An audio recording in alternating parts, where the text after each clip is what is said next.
Isaías capítulo 5. Agora cantarei ao meu amado, o cântico do meu amado a respeito da sua vinha.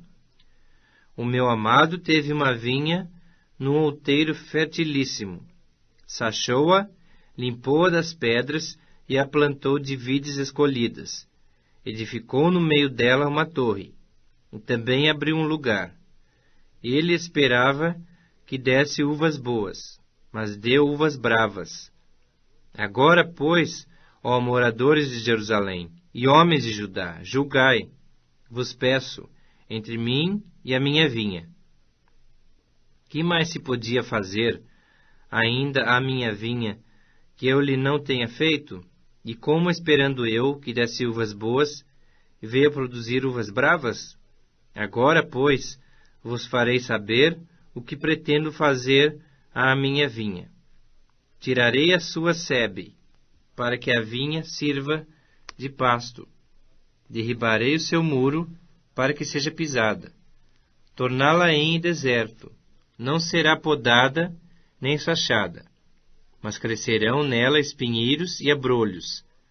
Às nuvens darei ordem que não derramem chuva sobre ela, porque a vinha do Senhor dos Exércitos é a casa de Israel, e os homens de Judá são a planta dileta do Senhor.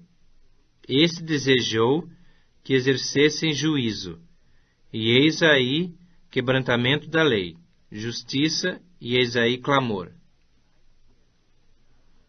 Ai dos que ajuntam casa a casa, reúnem campo a campo, até que não haja mais lugar, e ficam como únicos moradores no meio da terra.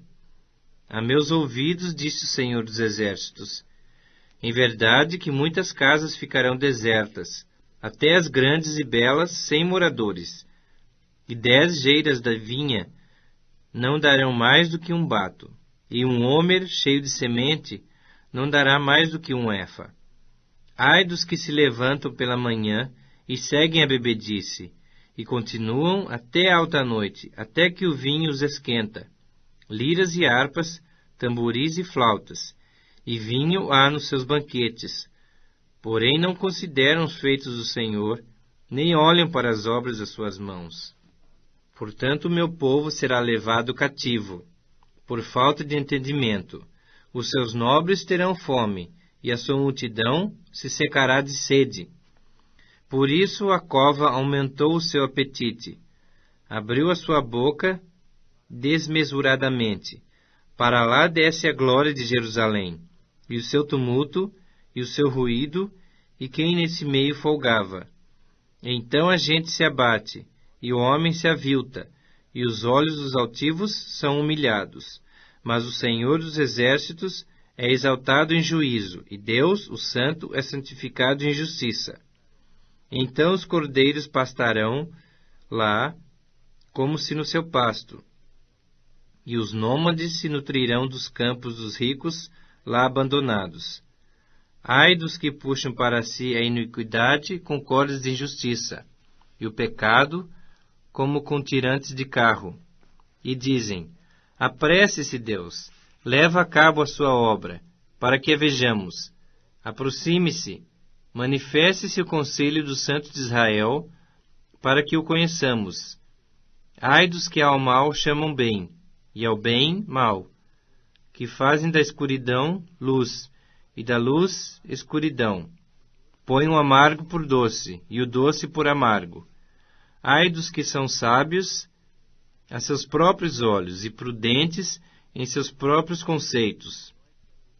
Ai dos que são heróis para beber vinho, e valentes para misturar bebida forte, os quais por suborno justificam o perverso, e ao justo negam justiça. Pelo que, como a língua de fogo consome o restolho, e a erva seca se desfaz pela chama, assim será a sua raiz como podridão, e a sua flor se esvaecerá como pó, porquanto rejeitaram a lei do Senhor dos Exércitos, e desprezaram a palavra do Santo de Israel. Por isso se acende a ira do Senhor contra o seu povo, povo contra o qual estende a sua mão, e o fere, de modo que tremem os montes, e os seus cadáveres são como um monturo no meio das ruas. Com tudo isto não se aplaca a sua ira, mas ainda está estendida a sua mão. Ele arvorará o estandarte para as nações distantes, e lhes assobiará para que venham das extremidades da terra, e vêm apressadamente. Não há entre eles cansado, nem quem tropece. Ninguém tosqueneja, nem dorme. Não se lhe desata o cinto dos seus lombos, nem se lhe rompe das sandálias a correia. As suas flechas são agudas, e todos os seus arcos retesados. As unhas dos seus cavalos dizem-se de pederneira, e as rodas dos seus carros um redemoinho. O seu rugido é como o do leão, rugem como filhos de leão, e rosnando arrebatam a presa e a levam, e não há quem a livre. Bramam contra eles naquele dia, como o bramido do mar. Se alguém olhar para a terra, eis que só há trevas e angústia, e a luz se escurece em densas nuvens.